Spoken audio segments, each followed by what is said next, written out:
Today, we still remember all of this. And we remember the exiles of the downside, whose deeds led to the dawning of our age, whether they returned or not.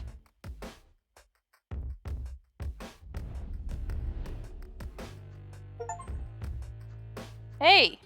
Oh! Can we, check on all these characters? Heck yeah. Can we, see what became of them? Is that what this is?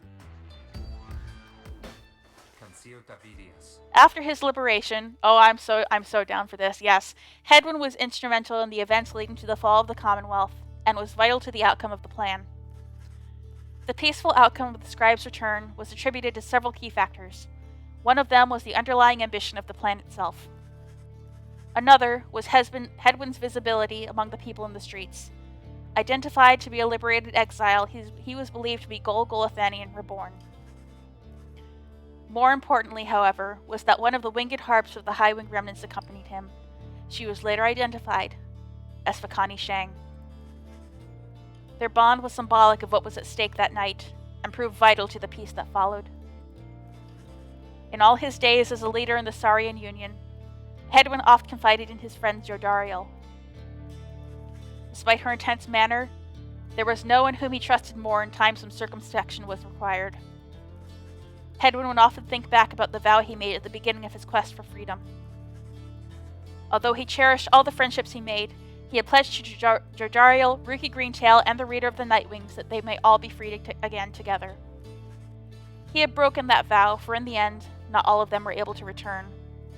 A terrible guilt over this darkened his mood for a time. However, the others whom he still knew lifted his spirits, much like he had often lifted theirs. All of the Nightwings knew the stakes. While the others who stood with the Nightwings were not all able to remain in contact thus, Hedwyn thought of each of them often, and so in turn did they often think of him. Tizo! The imp called Tizo was the first of his kind to achieve liberty through the rites. While he was not the only imp trained in the ways of the scribes, imps are native to the downside, and thus care not for traveling abroad. This made them useful to triumvirates. Yet Tizo had a different calling, and the Nightwings believed that he too could play a key part in Volfred Sandalwood's plan. During the night of Scribe's return, he stood out to the populace as something of a miracle. They had only heard of downside imps before from legends of Ha'ub the Swallow. Afterwards, he became something of an icon, representing both the fall of the Commonwealth and the beginning of a new era. He would visit his friend Tay at every opportunity. She was among the few who could consistently interpret what he meant, and they were always close since first they met. Volfred Sandalwood would sometimes send him little gifts all the way from the downside. Despite the insurmountable distance between them, their friendship proved more than resilient. Tizo often missed his interactions with the Reader of the Nightwings. They had quickly built quite a rapport back on the downside. And Tizo would often express wistful gratitude for all his time conducting the rites alongside the Nightwings, who made such sacrifices for him. Other than that, Tizo was diligent about his role as something of a living artifact, and helped interpret for the messenger imps that relayed news to and from the downside. Despite having gained significant celebrity, he never let it go to his head. Although he did take full advantage of his access to the Saurian Union's fishing industry. Alright. Where should we go? I don't want to, do all the liberated exiles first and then have everything else be a bummer. Let's go over here. Dalbert, how are you doing?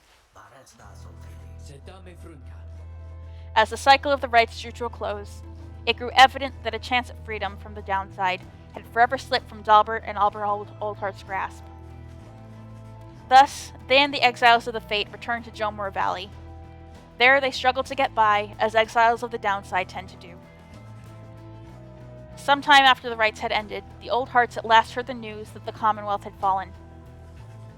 This was well after the fact, of course, but it brought old Dalbert great joy. Despite his forthright manner, he had no love for the nation that cast him down, along with his son. Dalbert Oldheart passed peacefully in his sleep before the next new moon. In his final days, he implored his son to undertake a pilgrimage to the scribes. Almer never shared his father's view of the scribes, but respected Dalbert's wishes, and so, after a period of mourning, Almer began a new journey. Not a day went by that Almer Oldheart did not think about his father and give thanks to him, and speak to him at morning and at night.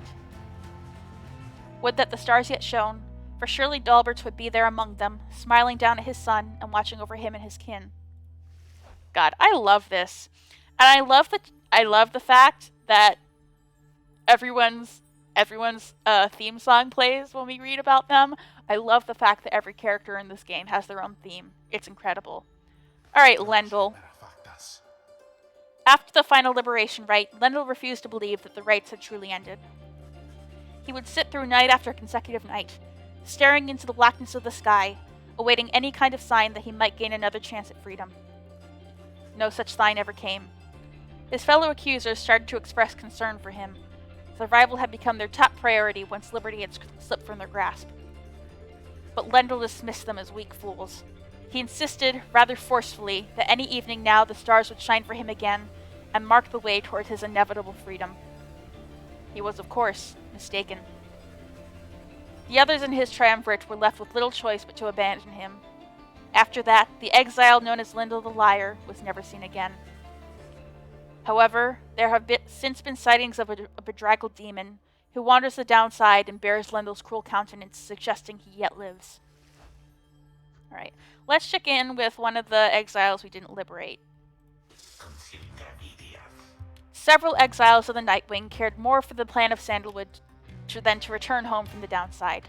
The crone called Big Bertrude was a prime example. She had found a suitable environment to live within the dismal region known as Flagging Hands. There she had built up a thriving place of business known to many exiles in the land. With the rites having ended, she returned to her preoccupations, working away, almost as though nothing had happened. When one gets to be more than 400 years of age, perhaps then even monumental events such as the culmination of the rites or the collapse of the Commonwealth are seen as trifling matters. Much of her effort was doubtless due to the influence of Sandalwood, someone whom she had admired now for decades. He had made clear that he could not requite her feelings for him, but what could have been a hurtful dismissal led only to a deeper understanding between them. She maintained an unlikely kinship with the harp Pamitha Thane, whom she had known during their time together on the Nightwings. They each had different strategies for dealing with life's day-to-day annoyances, a subject that they both found vital, if not fascinating to no end. By and large, Bertrude kept focused on her work. Whether casting small enchantments or imbuing talismans, the work brought her a sense of purpose, she would say. In the Commonwealth, such services were strictly forbidden, but in the downside there was a real need for simple luxuries, which the competing slug market could not always provide. Thus did Big Bertrude continue to live up to her name, and the tales of her days with the Nightwings made her that much more the living legend. Pamitha. After the rites ended, Pamitha Thane parted ways with the other Nightwings, stating that she needed time alone. She reappeared sometime after the fall of the Commonwealth, although she expressed mild surprise at the news. She claimed to have no knowledge of what went on, including what role the Highwing remnants had in the events that reshaped the world on the other side. For her part, Pamitha feigned little interest, making the point that they were stuck, and what happened elsewhere had little to do with them now. Someone with whom she kept in contact was the bog dweller called Big Bertrude. They would discuss all sorts of matters long into the night, and sometimes hunt together too. Pamitha never saw her blood sister again, though did hear of her. By some accounts, Pamitha played no small part in the historic last days of the Commonwealth. In turn, Pamitha must have heard something of her blood sister. However, she never responded to Pamitha's attempts to contact her. Pamitha did not expect forgiveness from her at any point. Nonetheless, she kept on trying to reach out, she said, to ruffle up her feathers just a bit.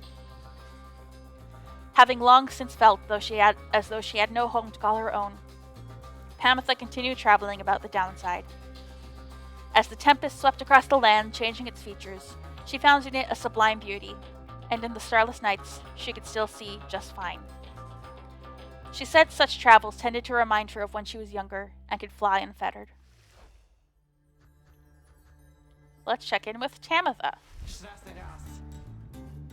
As soon as possible after Pamitha Thane earned back her liberty, she rejoined her sisters of the Highwing remnants in the mountains north of the Commonwealth.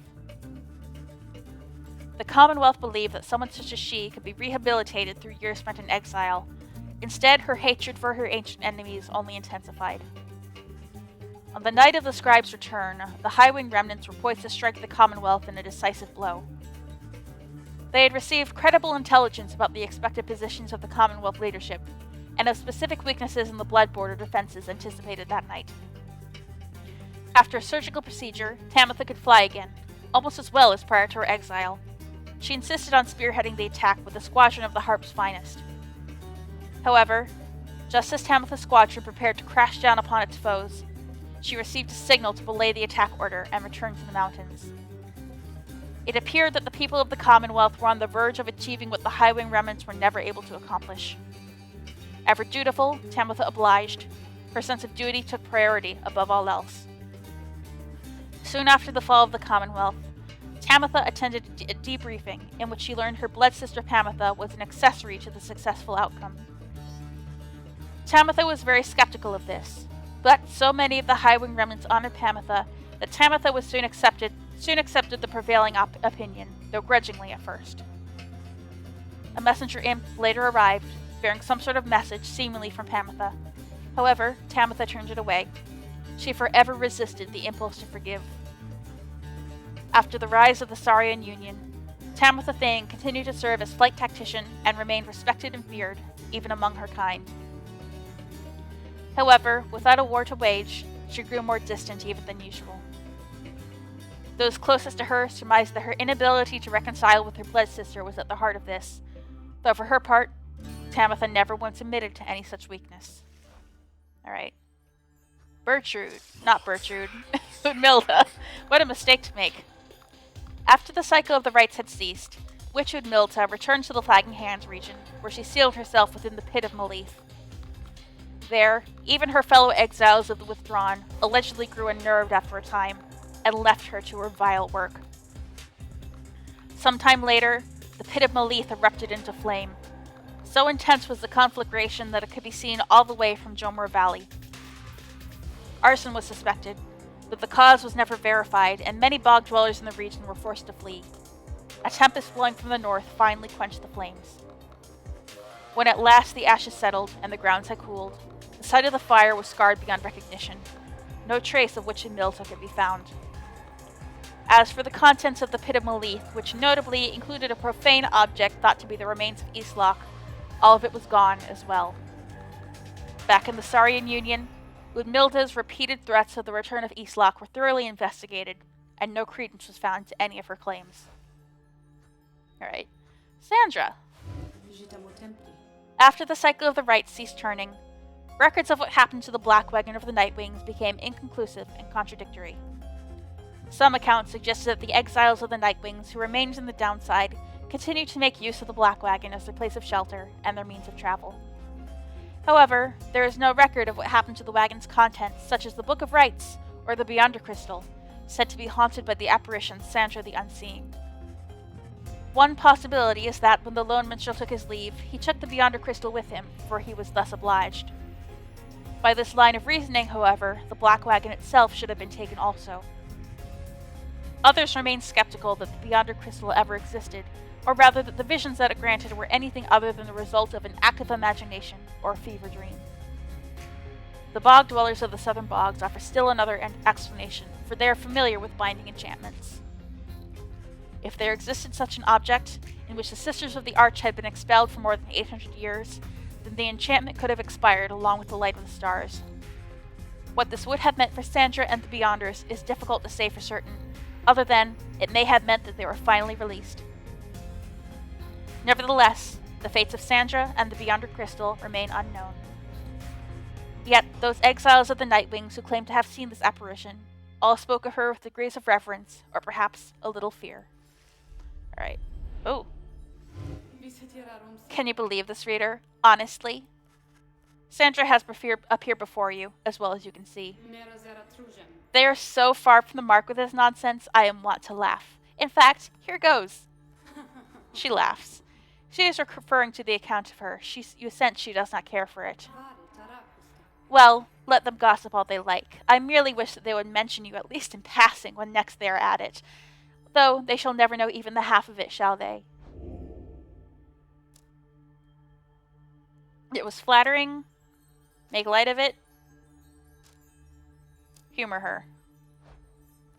You indicate to Sandra that the real truth of what happened between you would perhaps make too lascivious a tale to be sold in such a format. She makes a bemused sound at this. Perhaps that story ought to get out then. To think that they would go to all the trouble to make literacy accepted once again, only to print such drivel. Anyway, let us keep going, lovely reader. We know the truth of it, that is what matters. She fades into the Beyonder crystal for now, and you tuck it away, safe. So we are girlfriends now. That's nice. Hey, Falcon Ron, how are you doing? With the rights drawn to a close, the slug market's revenues fell precipitously, and Falcon Ron was forced to liquidate his assets and close up shop. Yet, as is sometimes the case for those of an entrepreneurial leaning, this time of hardship led to an epiphany, or at least a sudden change of fortune. One day, Falcon Ron had a run-in with a messenger imp bearing news from the other side. Ron gave it to one of his remaining trinkets which could not be sold. The following week, the messenger imp returned to him bearing a tidy sum of wealth, in newly minted coinage from the Saurian Union. Falcon Ron cut a long-term deal with the messenger imp then and there. Though his trade remained a gray area from a legal standpoint in the Saurian Union, the newfound fame of the downside caused Falcon Ron's goods to explode in popularity. He later signed an elaborate agreement with Big Bertrude's and found a distribution partner on the other side through Rookie Greentail, whose own business had expanded. Especially in the Saurian Union, Falcon Ron's goods are still known for their superior quality, though he assumes no liability for any side effects. Oh, we didn't get his theme music there. All his life, Sir Deluge had fled from one danger only to find himself facing another. He had escaped the war-torn waters of the Sea Dominion. He had escaped the blood border of the Commonwealth. And now he had escaped the rites. After the rites had ended, many exiles wrapped up in the ancient test were crestfallen, as their last chances to return to their home vanished, along with the stars above. But Deluge did not mind, for this outcome meant that, at last, there was no burden of responsibility weighing down on him. While most of his fellow exiles of the Pyre hearts yet longed for the waters of the Sea Dominion, driven as ever by their impulses toward conflict, Deluge settled down. With him remained one of his companions, one Lady Seagrass, who had taken a liking to him for some reason. Reportedly, they disappeared into the waters of Worm Gulf, which may begin to explain the significant increase in worm population observed in the vicinity. Gross. I'm kidding. I'm happy for you, bud. I always feel sympathy for those with clear anxiety issues. Barker Ashpaws never had much interest in returning to the Commonwealth, for he almost found its bylaws to be stifling. So when the rites ended, he did not care at first. He soon grew very bored. The rites had given his life a certain sense of structure he had always needed. He missed the raw anticipation of it all. He decided to continue conducting the rites for the thrill of it. He bent some of the rules and replaced some of the objects, but it was close enough. His packmates, the dissidents, proved more than happy to participate, and thus they ran against each other back in Jomor Valley. Gradually, other exiles familiar with the rites, as well as those who had not heard of it at all, started to take an interest. They ended up giving Barker Ashpaws some healthy competition. His old feud with Rookie Greentail ceased meaning anything to him, and he forgot all about it amid his new pursuits. Ultimately, even Barker Ashpaws, who had led such a directionless existence to that point, found something of a calling through the rites. Whether he took the rites less seriously than any other exile of his time, or more, was oft debated by those who watched him work. Oh, I'm glad he got a happy ending. When the worm Gilman returned to the Commonwealth, he believed that he had regained something even more important than his freedom, his honor. Gilman relinquished his knighthood and declined any opportunity to serve as captain on the blood border. He was not interested in fighting any longer. Yet, as is sometimes the case with those such as he, a circumstance soon came about in which there came a need for him to once again make use of his military training. Thankfully, however, the scribe's return ended peaceably. Gilman was on edge throughout the night, expecting violence to erupt at any moment, but the moment never came. When the matter was at last put to rest, then Gilman truly knew his time as a knight had ended. He declared to all those in earshot that he would never fight again.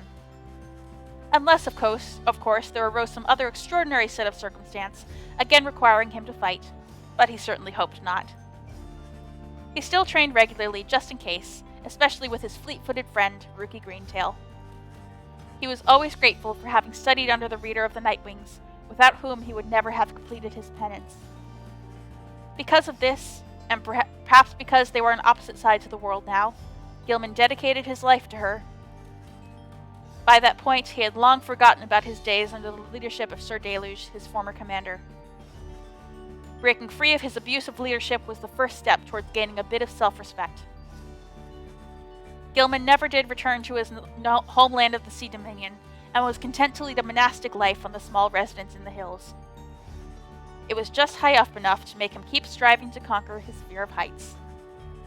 Other than that, an intense daily training regimen and the occasional visit from an old companion was more than enough to keep him optimistic and engaged. He knew by then that honor was not something to be won, but a contract with oneself to be renewed each day. After Rookie Greentail earned back his freedom, he returned to a lavish welcome ceremony in the Commonwealth, as was the tendency for liberated exiles. It was everything he could have hoped for, and soon he was well off, surrounded by luxury, and choosing between various exciting opportunities.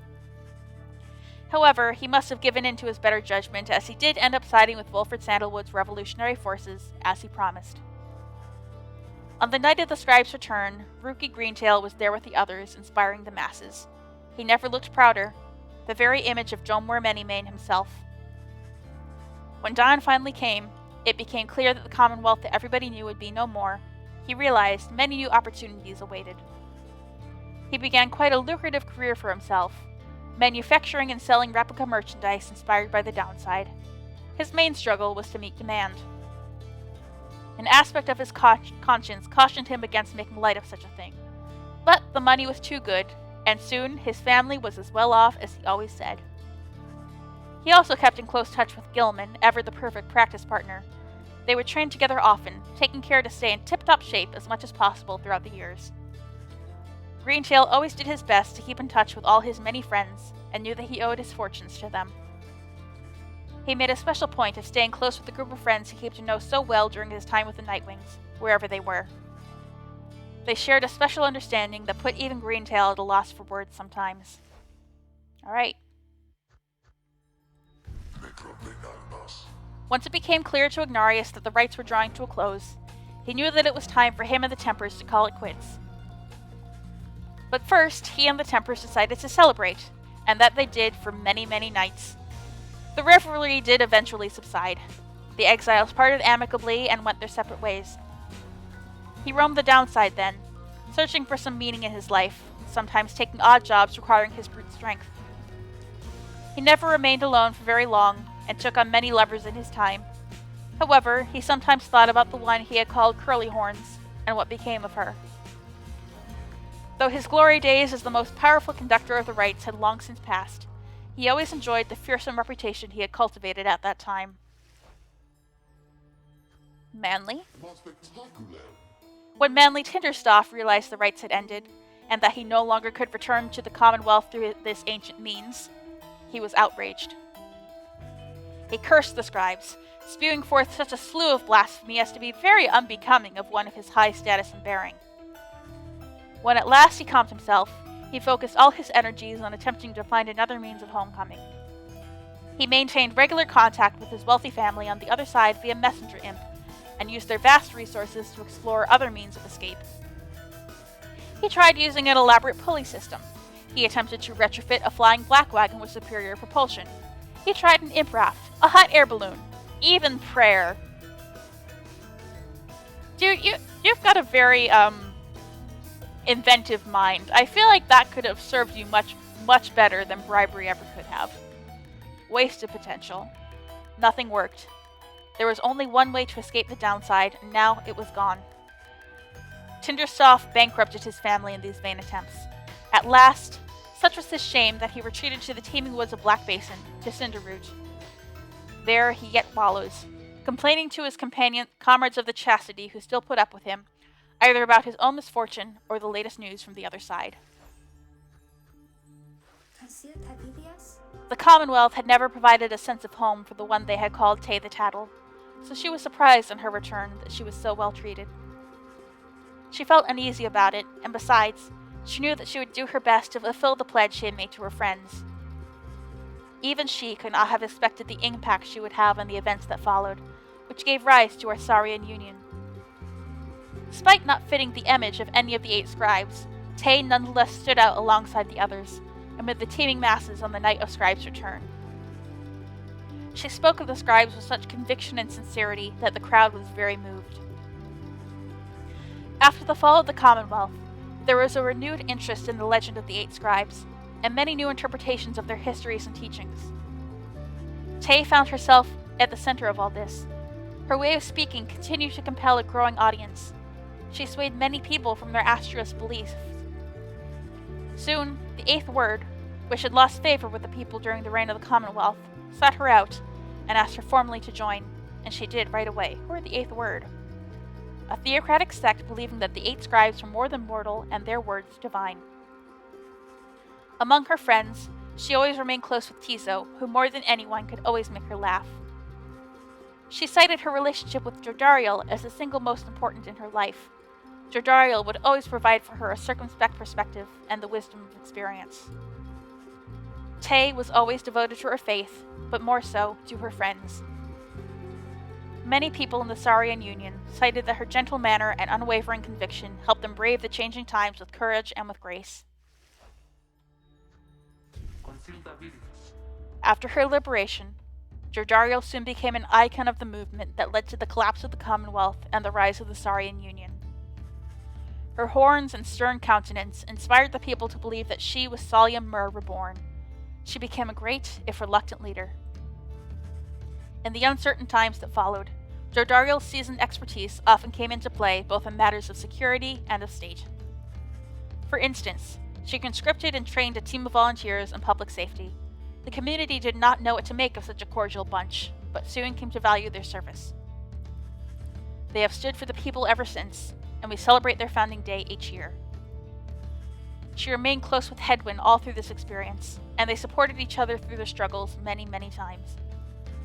She kept an eye on Tay, who nonetheless demonstrated a surprising knack to get by on her own, though Jordariel was always willing to provide assistance just in case. She never settled down with anyone, although from time to time she thought about Ignarius, despite herself. She continued training on her own, a regimen that grew stricter with each passing year. There were those who sought to train with her, and she sometimes obliged. There remained one constant in her life. She would always remember her days among the Nightwings, and with fondness for the most part. Alright. Tariq and Celeste, how about you guys next? After the cycle of the rites ceased turning, the lone minstrel bade the remaining Nightwings take the Black Wagon and seek their fortunes elsewhere in the downside. Their parting was heartfelt but brief. He remained there at the summit of Mount Elodiel with Celeste, where the two of them would chronicle the final outcome of the cycle. Neither Tariq nor Celeste were ever seen again. We know all this now through song attributed to them. Some claim these songs originated in the taverns of the Saurian Union and merely were imbued with the weight of folklore. However, exiles liberated from the downside corroborated each other's claims, having met this duo that presided over the liberation rites. Another folktale suggests these minstrels were heralds of the scribes. Having fulfilled their obligations, they departed the world we know and rejoined their patrons. One of their famous songs describes another, simpler outcome, that the two gave up their duties to the rites in favor of a life that they could share together. In any case, they are likely to remain the subject of such verses and such songs, for it was they who watched over the rites and ushered in our times. Alright, Orlech. After the Shimmer Pool closed for what would be the last time, Orlech looked around him in the flickering light of the Nightwing's still burning pyre. He then turned to the fall of Solium and looked up toward the black, starless sky. He cursed the 8 scribes then, one after the other. After that, he strode forward, towards the waters coursing from the side of Mount Elodiel, and without hesitating, he cast himself down. Orlech's body was never recovered. The drop from Mount Elodiel does not appear survivable, though Orlek did survive it once. That time, however, he was filled with fury. Such was the betrayal he had suffered when his fellow exile claimed his rightful freedom. This time, Orlek was filled with nothingness, and chose to leave the downside in the one way he still knew he could. The other Nightwings, who were witness to this, never forgot what they saw. And our final one, Wulfrid, the one who started all of this. When the cycle of the right ceased turning, Wulfrid Sandalwood turned toward the starless sky and closed his eyes and prayed. It was all that he could do at that stage of his plan. He aspired to assemble with liberated exiles representing each of the 8 largest ethnic groups composing the population of the Commonwealth. They would stand together as a vision of the 8 scribes returned, inspiring the masses to embrace an older set of values from before the Commonwealth had tightened its grip. With the rites ending sooner than expected, this ideal scenario became impossible. Sandalwood's own freedom, for instance, was now forfeit, yet the plan did have contingencies. Fortunately, most of those contingencies did not prove necessary. Word reached him that, on the night of Scribe's return, his fellow liberated Nightwings stood together, and their voices echoed through the streets. These former exiles, who ought have disappeared into the ranks of the Commonwealth's own leadership, now stood united with its people, who poured from their homes in solidarity. It was imperative to Sandalwood that this stand against the Commonwealth be peaceful in its nature. An overwhelming shadow of popular support would be more than enough. Ensuring this was his priority, and in the end, the result was self-evident. The plan's goal had been achieved. Sandalwood kept busy after that, as much as possible, providing counsel from afar to those who would be at the forefront of the birth of the Saurian Union. Of course, being stranded in the downside meant that there was only so much he could do. Resting assured that the future of the nation was in capable hands, he turned his attention to the remaining exiles of the downside. They might never return to that new nation, but at least they could experience its triumphs and its struggles in some vicarious way. So he took to his old work, writing and printing. As literacy began to spread again through the Saurian Union, so too did exiles of the downside take to it. For his part, Sandalwood helped to teach as many as he could. More than that, he provided the material to read, a semi-annual report about the latest events both in the Saurian Union and the downside. This periodical gave many exiles something to look forward to. He welcomed the company of the reader of the Nightwings at every opportunity, and counted her a trusted friend and a keen editor. As Wulfrid Sandalwood gained more fame throughout this land for all his sacrifices and his contributions, it is said that he remained steadfast about 2 things. The first was that the cause itself ought to remain in focus. That freedom that the people had achieved, it was a gift to be cherished, a set of values that needed to be nurtured. The second point he made was that he himself had little to do with the outcome. He would often praise the exiles of the Nightwings who had stood with him, each in turn, by name. He never forgot any of them. One day, to commemorate his birthday, the people of the Saurian Union unveiled a monument depicting him and the Nightwings as imagined in their prime. While Sandalwood did not learn of it until much later, it is said that he was moved to tears then by the gesture. It has since ensured that those of us with memories more fallible than that of Sandalwood likewise remember the achievements of his fellow former exiles and our cause.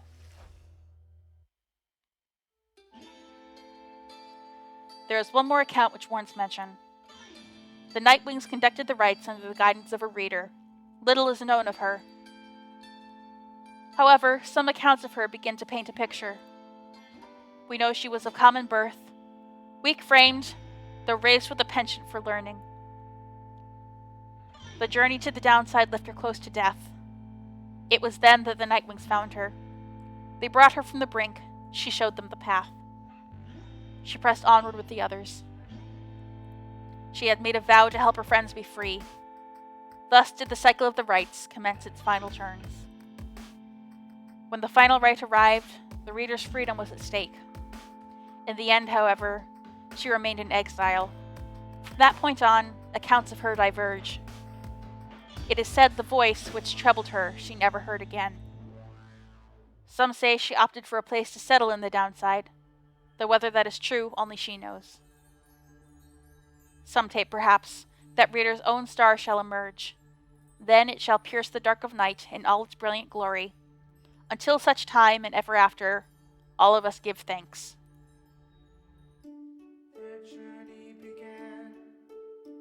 Alright.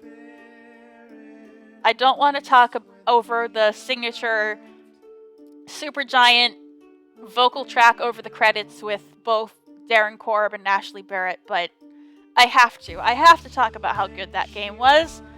Not that I'm surprised. It's Supergiant. It was going to be amazing. And all of my expectations were met, exceeded in some places, maybe not quite met in others, in gameplay mostly.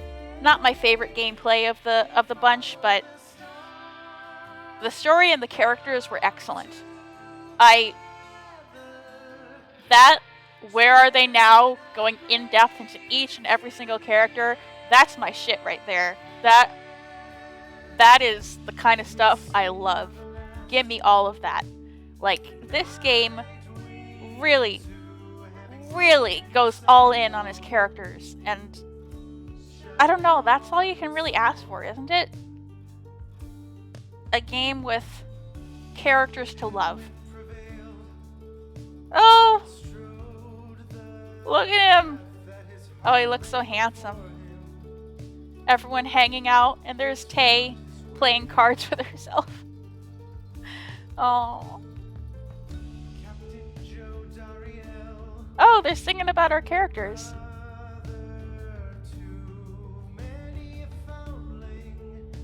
Oh, they're singing our praises. Everybody on Supergiant, I love you, I love you, I love you. Amir, Gavin, Greg, Andrew, I don't know him, Jaren, Jen, Logan, all these other people.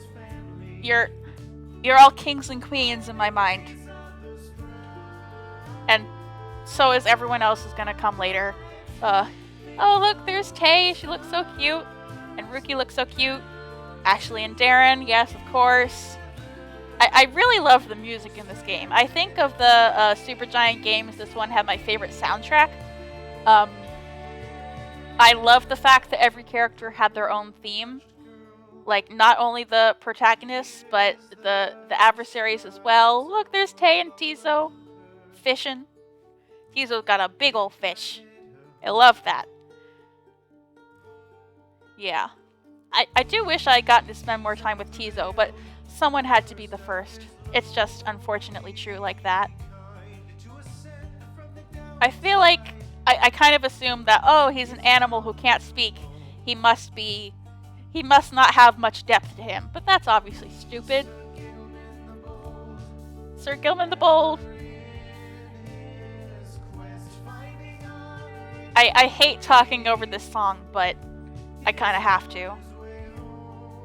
I'm gonna be listening to the crap out of this.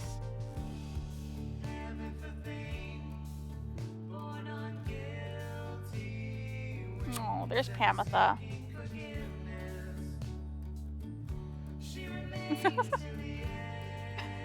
Wait, is Hedwin throwing up? They shared a drink and he's throwing up. He couldn't handle it. That's so funny. Yep. Oh, Wendell was Logan Cunningham as well. And Dalbert. Of course, why am I surprised? Why am I surprised? Logan Cunningham always does a million voices. And Darren Korb was with Milta too. And Logan Cunningham was Burchard. That's fun. Yeah. Greg Savin as Sir Deluge. It's funny. I know Greg's voice is Hypnos in Hades most of all. Oh, Wilfred and Bertrude. I love Bertrude. She's a horny queen. I love her. She's got her man. She's got her man who she adores, who, even though he doesn't love her back, loves her in his own way. And then every time Hedwin so much as looked at her, she was like, "Do not flirt with me, young man. But oh, the flattery makes me feel young again." Like, that's who I hope to be when I'm old, you know?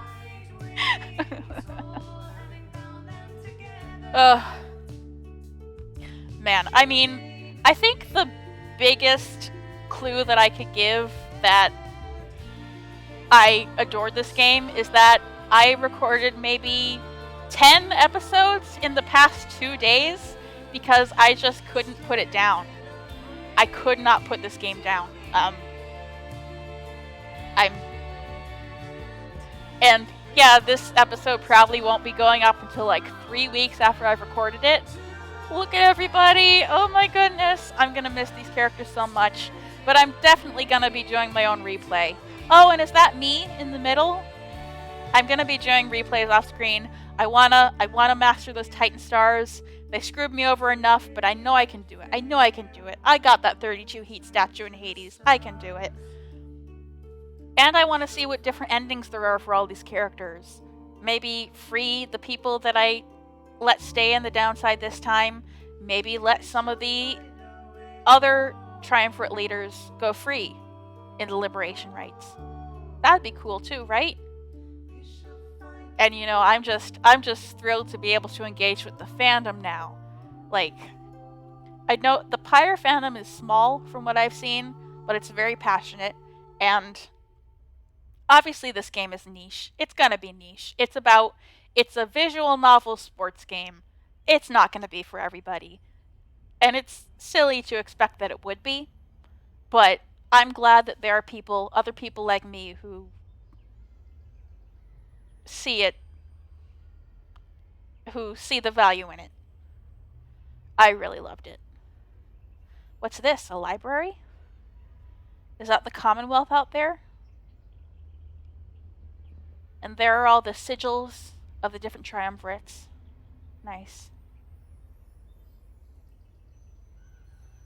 What is this? The end. Oh.